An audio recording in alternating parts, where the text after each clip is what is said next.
Hello everyone, I'm Colette here today on Witch Ways, and I want to talk to you about the magic of the different phases of the moon, the way to incorporate the powers of the different phases into your life and into your magic. Enjoy!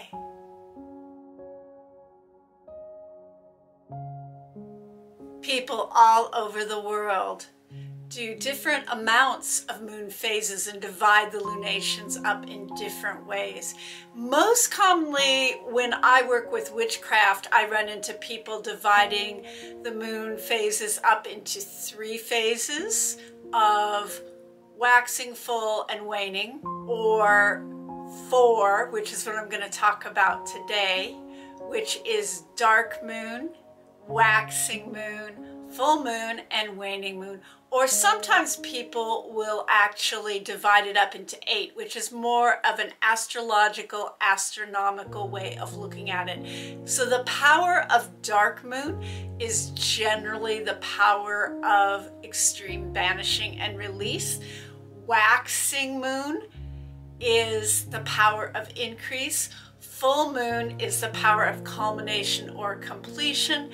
And then the waning moon is generally the power of gentle release, becoming stronger as it gets closer to dark moon. I think of dark moon as a time of divination and deep banishing. It's one of my favorite ways to do divination at the dark moon, especially in the winter, is to take a black bowl and fill it with water and do some scrying in that bowl. And I do have a video on scrying. I do what I call deep banishing for any very serious issues, and that is a combination of taking a salt bath or shower scrub, burning herbs of rosemary, blue vervain, and creating a steam for the house. In winter, I use rosemary, cloves, and cinnamon for this purpose. I also like to create dark moon water for using in banishing spells, so that might look like me putting that dark moon water on paper and letting the paper dry and then writing what I need to banish on it and burning it. It might look like taking that dark moon water and dotting it on a charm bag that I am creating, or an amulet of some kind.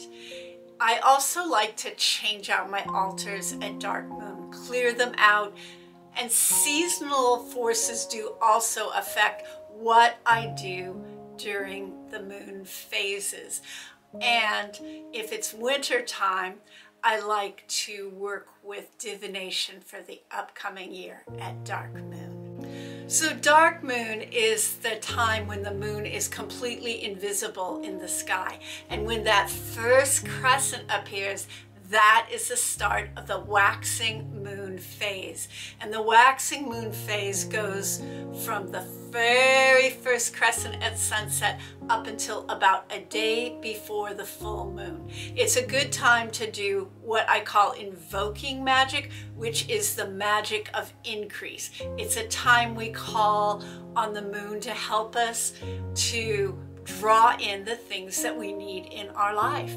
It's a good time to create charms or spells using herbs that are associated with fertility, abundance, prosperity, luck, health, because all those are invoking types of energy. And so if you work with herbs that are associated with those qualities, you will naturally be drawing in increasing energy. The herbs that I really like are oregano, rosemary, and oak, but there are many, many others associated with increasing or invoking magic. If you make herbal tinctures, honeys, oils, vinegars, the very first start of waxing moon is a great time to start them. I like to let them sit for 2 weeks to full moon, or a full moon cycle, and come back around and strain them out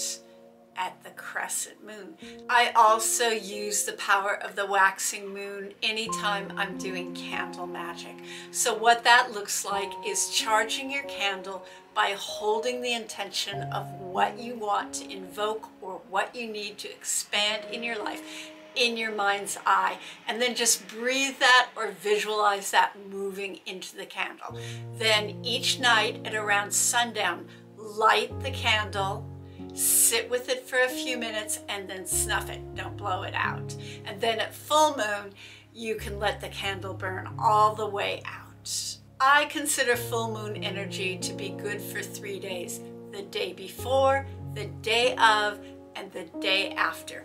I consider it to be culmination energy, and often all I do at this time of the moon is to celebrate. I've spent many years having outdoor bonfires and singing with my friends and just taking in and being replenished by that expansive, wonderful power of the full moon. A personal ritual that I like to do at full moon is to light a candle and watch the moon rise, and just not even really have any particular intention in mind, but to just sit with that power of the moon and take it in. It's nice if you have a window that you can watch the moon rise, but you can certainly do that outside if you can find a comfortable spot.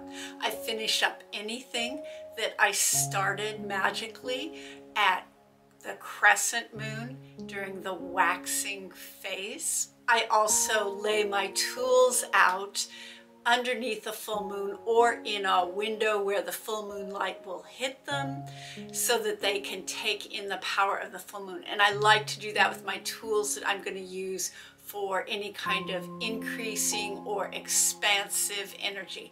A lot of people also use full moon as a time when they ask for what they need. You can create full moon water to use in spells and charms. I also make offerings at this time, and one of the things I do is make gratitude water, where I run some water into a bowl and I feel in my body all the gratitude that I have for the power of earth and the power of sky, and especially the power of the moon. And then I just breathe that gratitude up out of my chest, out of my heart, into the water. And then I take it outside and offer it to the earth while I'm looking at the moon rising. And waning moon is the phase from a day or two after full moon until the moon completely disappears from the sky at dark moon. This is a time that I like to focus on releasing and letting go. The closer you are to dark moon, the stronger the power of releasing is. For me, it's often a time of reflection where I look back over the last cycle and assess.